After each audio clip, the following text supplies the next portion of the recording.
Good morning, good afternoon, and good evening, everyone. Welcome to this webinar, Paris 2024 Summer Games, What Risk and How to Support Your Workforce.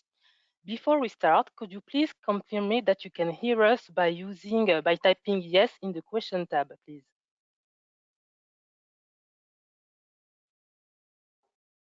Okay, perfect. If during the webinar you have some technical issues, you can connect with your phone by clicking on the phone number written in the confirmation email you received. And please do not hesitate to ask all your questions during the webinar. Our experts will answer them after the presentation. Laetitia, Dr. De Rossi, Alexandre, the floor is yours. Thank you very much, Jennifer. Good afternoon, good evening, good morning, everyone. Welcome to this session, actually our second session regarding the Paris Summer Games that we will host next summer here in Paris and all over France, sorry. So I'm Laetitia Chaques, I'm the project manager for the Paris Summer Games 2024. And today I'm with our experts, Alexandre Mollet, our regional security manager based in Paris, and our regional medical director, Dr. Arnaud De Rossi, as well based in Paris. We are going to have a complete agenda. First of all, we will have a quick intro on the Paris 2024 Summer Games and some key figures, and then we will go into the details of our medical and risks that we will be exposed to during this busy period and some of our solutions, and as well with Alexandre on the security side, what are the risks and what are the solutions and recommendations from our experts. So let's start with some key figures, some facts and figures. First of all, the Paris Olympic Games will start from July 26 to August 11. It will be the 23rd edition of the Olympics. It will be about 18 days of competition. More than 200 national Olympic committees will be welcomed in France. And then we will have a little break between the Olympics and the Paralympics. The Paralympics will start on August 28 and will end on September 8. For the Paralympics, it will be 11 days of competition, a little bit less this time, 184 national Olympic committees present during the period, and overall, more or less 3 million spectators for the Paralympic Games. In comparison to the Olympics, sorry, Games, where we will have over 11 million visitors in France in global. So if we have a look at the time frame and the mapping, actually, just a quick detail, we always mention the Paris 2024 Summer Games, but actually it's not completely true to say only Paris. It will not be only hosted in Paris. Some other cities will have quite events. We will have Lille, Bordeaux, Marseille, Lyon and Nice as well. And also we will have Tahiti for the surfing competition. So it's not only about Paris. Here you have a full map on all the cities and also a focus on Paris and the region on where we will hold some events. On the key dates, it's really important to note that we will have a busy period as mentioned. Of course, we will have the Olympic Games and then the Paralympic Games, but actually we've got some important dates in France that we need to bear in mind, more specifically on the security context and on the medical context. First point, on some events that are not linked directly to the Games, we will, for example, have other sport competitions such as Roland Garros for tennis or Tour de France for bikes during the summer as well, in June and in July. But also we will have two important events early June, such as the D-Day. It will be the 80th anniversary of the D-Day. And on June 9, we will also have the European elections in France. Related to the Olympics and Paralympic Games, we can notice that we already have the torch relay. It has started actually already last week. And one very important date will be the actual Olympic opening ceremony that will be held on the Seine on July 26th. So it's a busy period, but our experts will go into the details and the key issues that we face with that. And speaking of which, I will hand over to our medical director, Dr. Arnaud De Rossi, regarding the medical risk and solutions. Arnaud, over to you. Thank you, Laetitia. And before going to the security risks, we go through the games from a pure medical perspective. Not only the existing situation in Paris and France, but also the new situation created by the games as well, and how to try mitigating these permanent or temporary risks. First, and in order to put the frame, the French health system is of a very high standard, and the organization is relying on a very dense network of public hospitals, especially large teaching facilities, but also large private practice and clinics. And while most of the very severe cases are taken to the public facilities, this role is now also fulfilled by some large private facilities. Also, emergency rooms are usually seen in public facilities, public hospitals. Level of care is usually excellent in most facilities. Also, the hotel type comfort and customer-oriented services or mindset is usually better found in private facilities.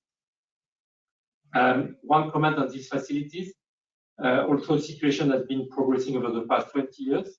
English is not widely spoken within these facilities, and if spoken, this is mainly by medical doctors rather than other professionals, that often with a very French accent, even worse than mine. Regarding private practices, unlike what's done in some other European countries, it can be accessed directly without any referral letter, and the consultation fee is rather low. Finally, the emergency medical service is relying on a very advanced model. The management of emergency medical situations in France is relying on the private practice of general practitioners, but also mainly on the emergency medical service dispatch centers of the Health Ministry, so-called SAMU in France, Service d'aide médicale urgente, with a toll-free number 15, and also the fire brigades reporting to the Interior Ministry, toll-free number 18. The European emergency number 112 can also be used, and it's linked to the fire brigade. Through these two phone numbers answering 24/7, it's possible to go directly to a medical doctor working in the dispatch center and to get an appropriate answer, either medical advice, dispatch of an household doctor, dispatch of a private or public ambulance, or even dispatch of a mobile intensive care unit with medical team, usually intensive care doctor. Besides this very efficient medical management system, household doctors can be accessed directly or through the SAMU dispatch center. The cost for these household doctors is usually from 35 to 90 euros, therefore very low compared with other European countries, as well as an appointment can be taken with a GP, a general practitioner. Fees, again, are quite low. It's normally less than 30 euros. And waiting times can be extremely long. Getting an household doctor in Paris takes 2 to 4 hours, sometimes more. Getting a SAMU medicalized ambulance for the most critical situation takes 10 to 20 minutes. A reason why a simpler basic life support fire brigade ambulance is very often dispatched in parallel, able to be on site in 5 to 8 minutes. That's for the most critical situation. Finally, getting medication in a pharmacy is not an issue as long as you have a local prescription or a European prescription. Cost is usually very low compared with other European countries, and pharmacies can be found. I will not elaborate that much on health risk in France, nothing specific compared with other European countries. I just want to highlight some risks present in some areas of France, mainly some mosquito-borne disease. It's related to the arrival in France of the tiger mosquito, arrived from Southeast Asia roughly 40 years ago, and it's now present in multiple regions across France. Unfortunately, it's also bringing some disease such as Zika disease, dengue, fever, and chikungunya disease. This is mainly in the southeast and center of France. It's still marginal with roughly 2,000 imported cases a year and roughly 40 to 50 cases a year from local transmission. Also, the very well-known Lyme disease can be found in some part of France, mainly east and center of France, transmitted by ticks, infected ticks. Besides that, the COVID now has a very minimal impact on the daily life in France. Also, we can see a recent increase in the number of mild cases. The main risk with such large events and crowds from all over the world, obviously, is mainly about food infection and sexually transmitted disease. Also, given the weather and climate changes observed recently, we can anticipate on the possible heat wave in France during the Games. Paris is a very urban city with limited green surface, and therefore any heat wave could severely hit those present in Paris at that time, and the usual precautions should be taken. Final comment, there have been messages recently in some countries of the resurgence of the H5N1 virus, avian flu, with possible human-to-human transmission. With such large crowds gathering from all over the world, this is a risk that must be taken into account. As discussed earlier, the French healthcare system is a very advanced one, relying on a dense network of medical facilities, private practices. Also, its quality has been decreasing over the past 30 years. This deterioration is mainly due to the shortage of healthcare professionals, but also an aging population. All of this has been leading to significant delays accessing urgent or non-urgent medical care. And eventually, the COVID crisis has affected even further the situation, with the disaffection of thousands of medical professionals who decided to change their profession. Let's have a look at the Paris medical map. As discussed earlier, Paris is relying on a very extensive, extremely dense network of medical facilities spread across Paris and its suburbs, as you can see on the map. And most of the facilities are equipped with 24/7 emergency rooms. Not all facilities have all specialties, and is sometimes leading to inter-hospital movement of patients, directly managed and coordinated by each hospital. And then came the Games. What does it mean? The arrival of the Olympic Games in Paris means 30 million visitors, including 2 million foreigners, 15,000 athletes, 20,000 journalists, and 45,000 volunteers, all coming to Paris, from Paris, but also the rest of France and sometimes abroad. Figures are quite impressive, but actually this is only 1 million more than a normal Paris summer. So the impact is not expected to be that much on the Paris life, but on top of that, we are expecting some major traffic restrictions that will be implemented during the Games, such as the cutting of Paris in two parts along the River Seine during the opening ceremony. So what will be the impact on the delivery of healthcare in Paris? Just as a reminder, unlike some other Olympics in the past, the sports sites will not be centralized in one single central Olympic village, but will be spread across Paris or even across France and even Polynesia for the surf event. It means supporting all these sites will be a challenge, but also that the impact on the Games of the Parisian daily life will be very significant during at least 3 to 4 weeks. During normal days, Paris is already a very congested city with hundreds of kilometers of traffic jams every day. This might be worse during the Games, with nearly 200 kilometers of streets or roads reserved for officials, accredited cars, and emergency services. Some motorways will be closed from 6 a.m. to midnight, and the famous Periphérique, this urban motorway surrounding Paris, will have one lane reserved to accredited officials. On top of this, Paris will be cut in two during the opening ceremony, with most bridges over River Seine close to car traffic, and the very central Paris might be close to all car traffic. This restriction will be discussed more in detail during the security briefing. To mitigate this impact on the visitors, the athletes, the media, and the Olympic officials will rely on a very strong medical organization that has been organized. Each sport site will be medicalized by paramedics, volunteers, medical professionals, and private providers. Also, a large temporary clinic, outpatient clinic, has been built at the main site called Olympic Village, north of Paris. It's a strong facility able to receive 700 patients per day, an outpatient clinic equipped with X-ray, MRI, laboratory, dental support, physiotherapy, etc. Any patient exceeding the local capacities in terms of medical expertise will be transported to another public facility.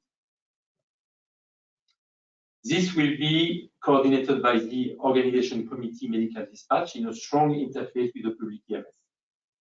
There are exceptions for 3 categories that will use special fast-track procedures. The athletes taken to the Bichat Hospital, north of Paris. The Olympic officials taken to the Georges Pompidou Hospital, southwest of Paris. And finally, the media, the journalists, taken to the Avicenne Hospital, east of Paris. For these 3 hospitals, special fast-track procedures have been implemented. If we look back at London in 2012, there has been only a minor increase in the emergency room activity during the day. Actually, activity at that time has been compared in London to a mild winter activity, which is absolutely sustainable by large medical facilities. Also, only 30% of this increase was related to visitors. So remaining 70% being related to the athletes and other type of official athletics. For Paris, the assumption has been done that there will be an addition of roughly 150 patients per day across all the Parisian emergency rooms, which is only a 5% increase. So what to expect? For minor condition and accessing a general practitioner in his private practice, it's foreseen that many of them in Paris will be on annual leave for escaping the traffic congestion during the day. Also, household doctors used to travel across Paris would either decide to take annual leave or will work as volunteers or through private providers on the several sports sites. Access to GP will therefore likely be reduced during the games. Alternative is therefore getting to the emergency room, but this will be working as usual, but accessing to the hospital by car might be challenging, again, because of the traffic congestion. For severe condition, we can assume situation will be better. Hospitals are presently preparing for a staffing increase during these weeks, and EMS ambulances will be able to reach hospitals with limited difficulty. So just to summarize, minor situation might be a challenge, whereas for severe and critical condition, it will be a normal situation. We have been working on this impact and these challenges over the past months and preparing for that with some solutions. As you can see, the main challenges, therefore, will be getting an appointment or consultation for minor condition. Solutions International SOS is presently implementing is therefore going through a fast-track access to some privileged facilities, broader utilization of teleconsultation, and implementation of a hybrid model relying on the dispatch of registered nurses equipped with telemedical equipment, then launching a teleconsultation with a doctor once they have reached the patient.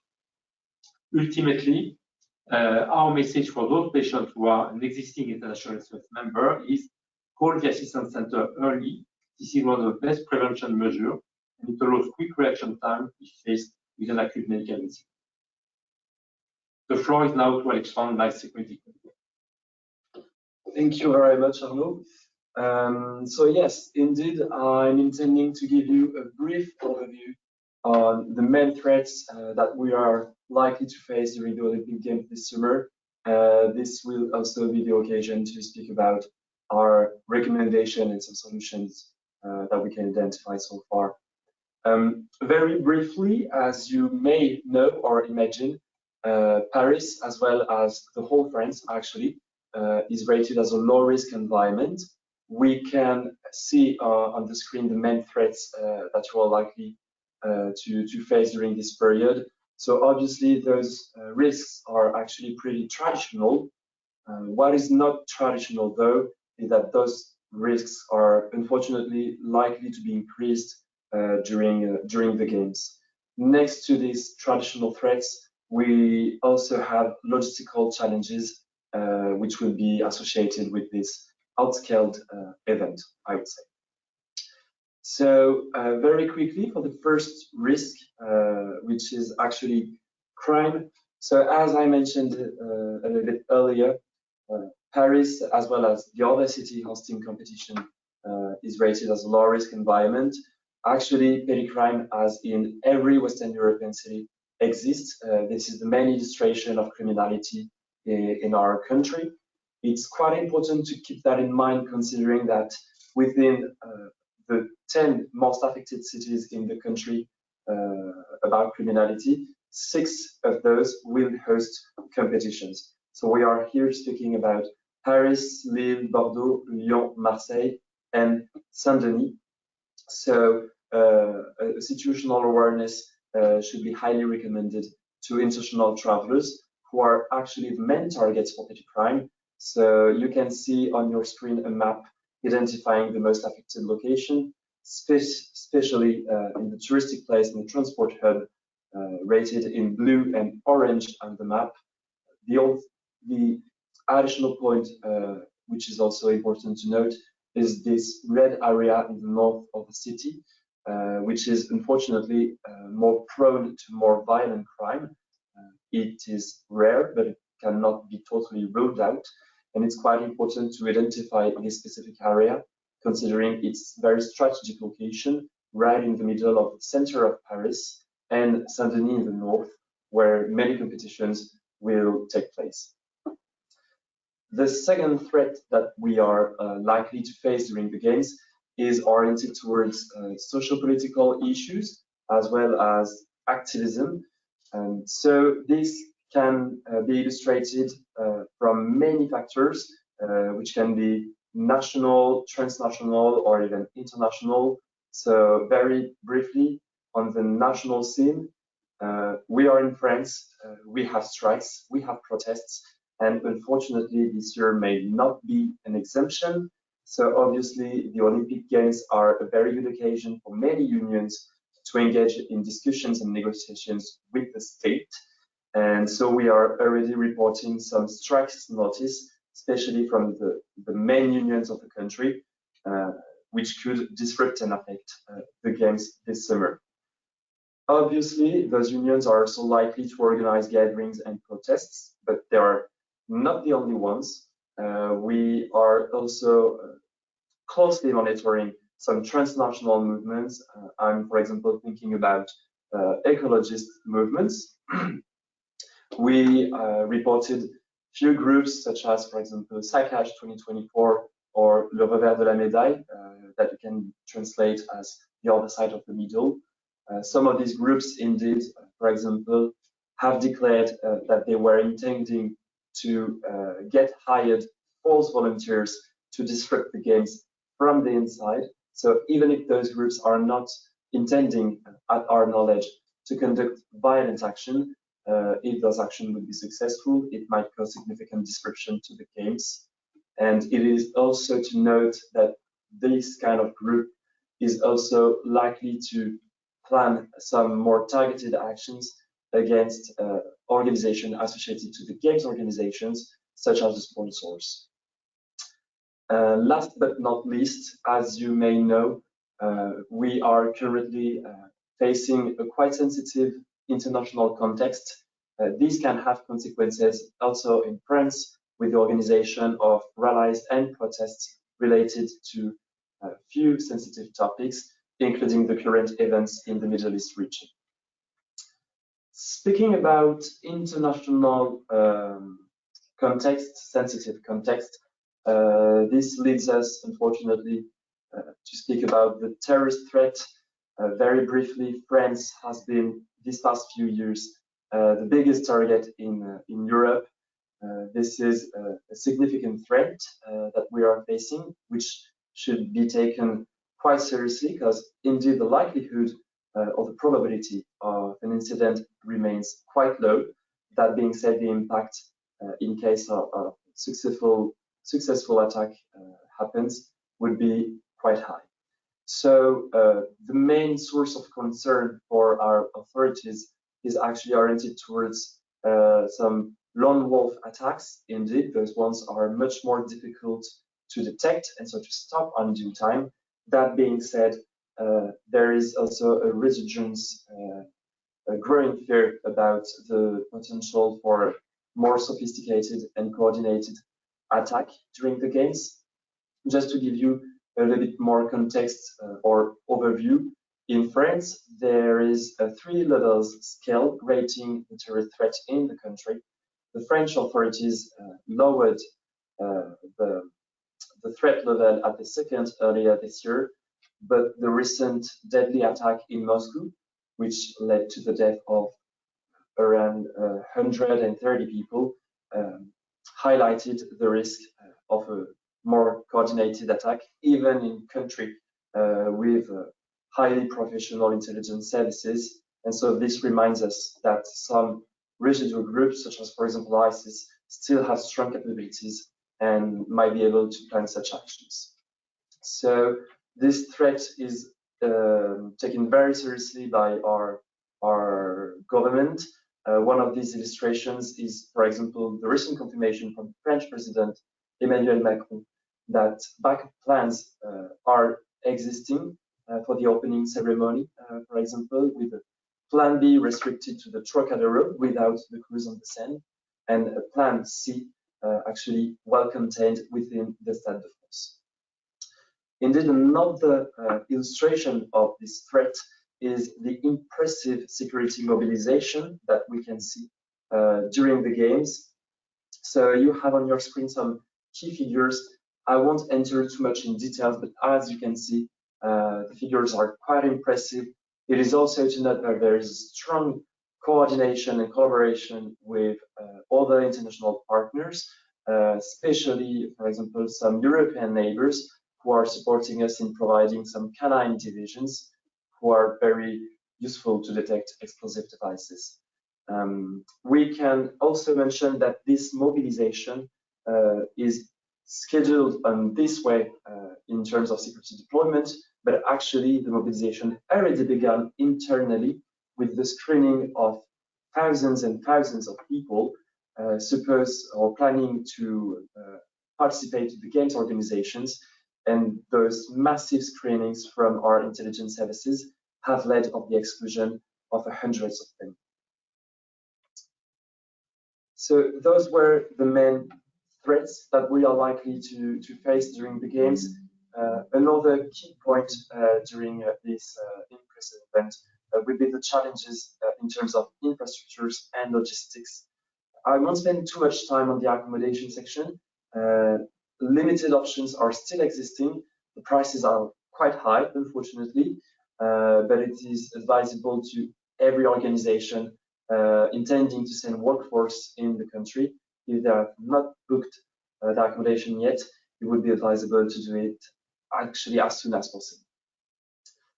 The main point or source of concern about logistics, as Dr. De Rossi mentioned it a bit earlier, will be oriented towards transport. We are actually expecting an overcrowding of public transport, which could be worsened by potential strikes, as I mentioned or explained a bit earlier.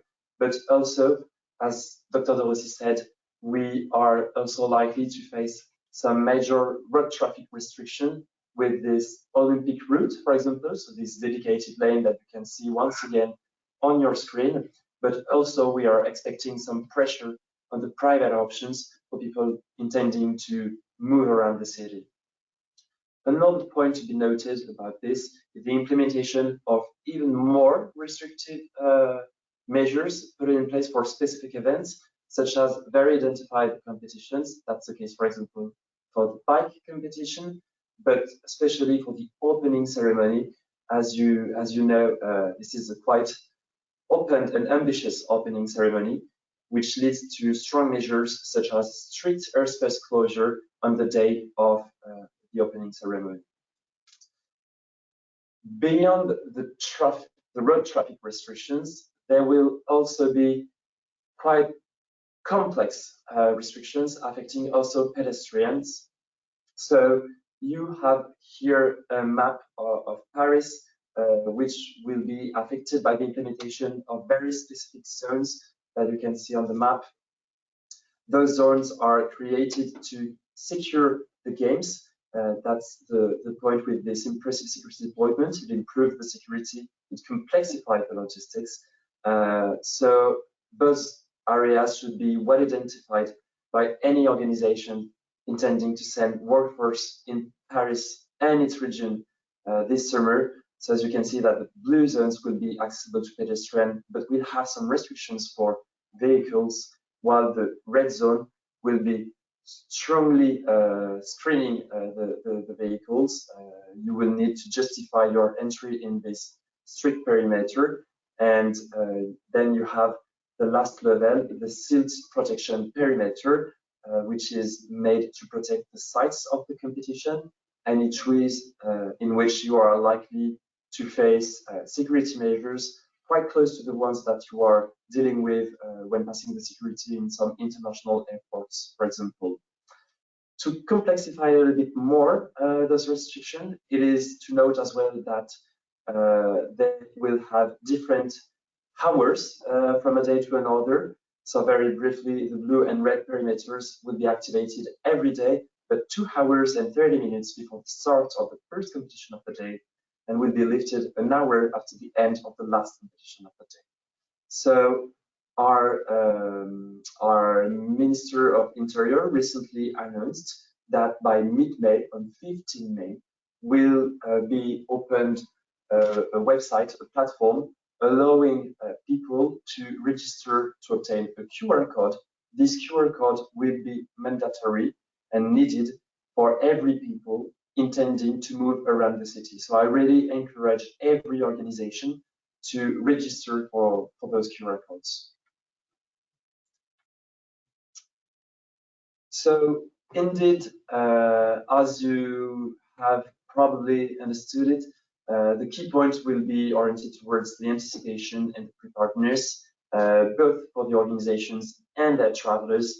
So obviously it will be needed and advisable to have strong planification with updated contingency plan, as well as providing security awareness trainings for your workers, for example, which make them able to be aware of emergency protocols and in possession of a lot of emergency numbers as well.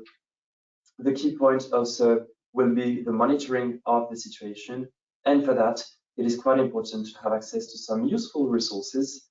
So we indicated the main ones on the screen. So you have some very useful websites provided by the French government, for example, the website Anticiper les Jeux, which has actually interactive maps assisting you in the planification of your movements of transport. We have the Paris 2024 website registering all the accommodations still available for the games, and as well the police website and the City of Paris website, which will give you every indication about the security perimeters I've been describing a little bit earlier.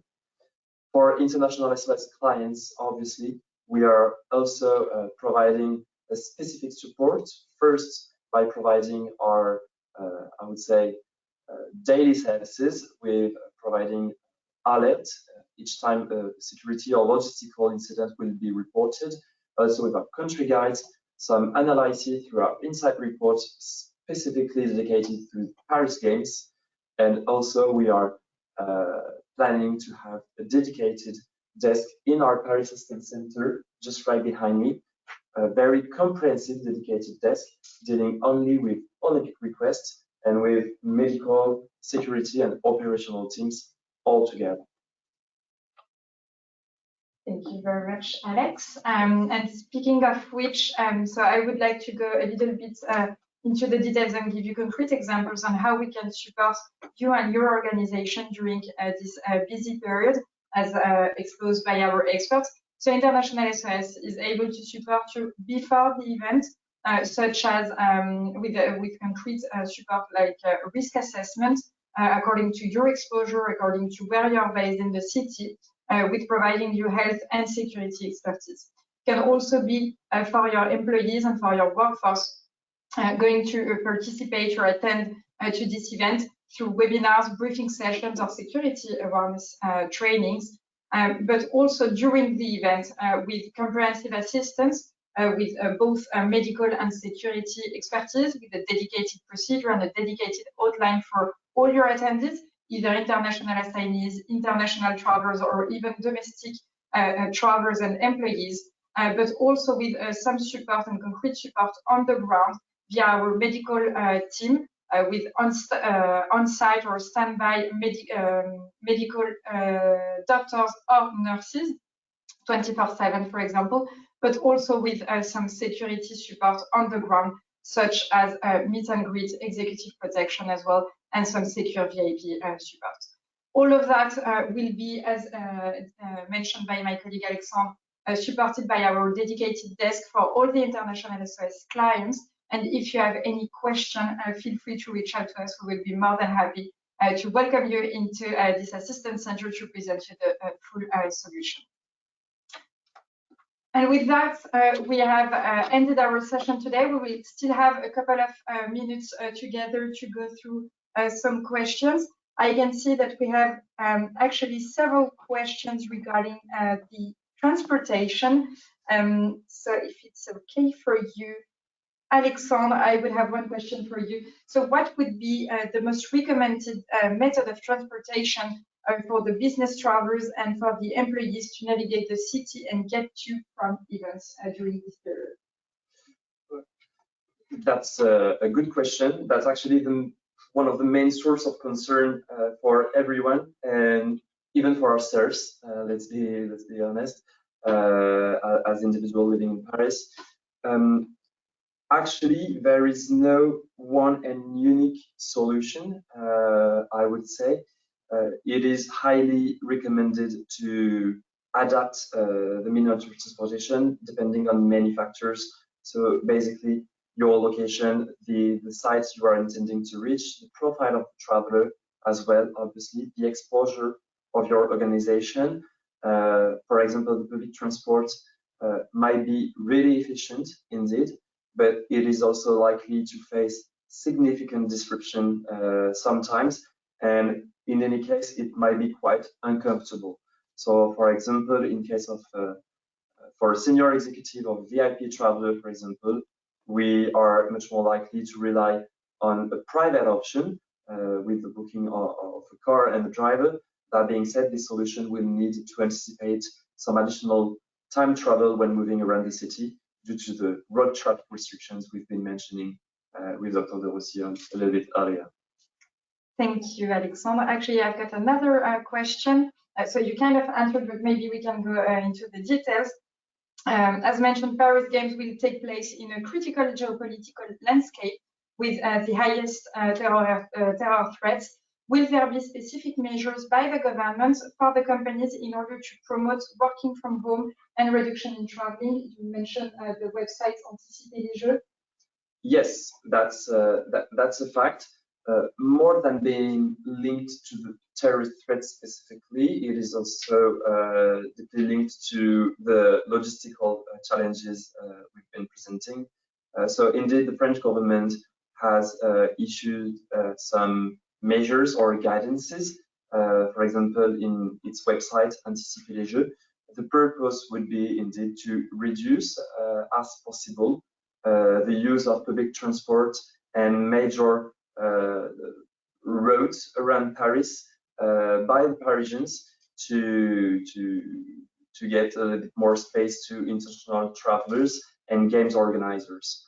So indeed, this kind of measures and guidance have been promoted by the French government and are well detailed, I would say, in this website.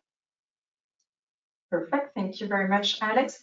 Well, having a look at the questions, it's all related to the transportation that we've been through.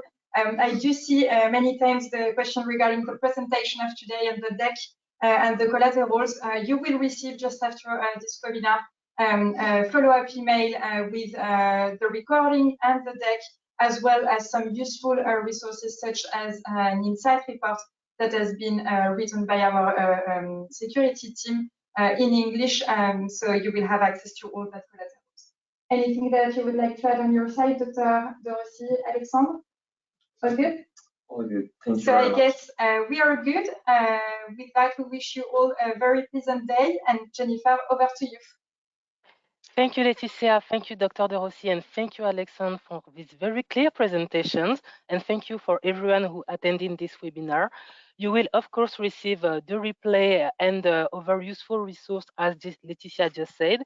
And before leaving, we would really appreciate if you could take only 1 minute to fill the satisfaction survey that will appear on your screen once the webinar is closed. Have a good day or a good night, and see you soon. Thank you, everyone. Bye.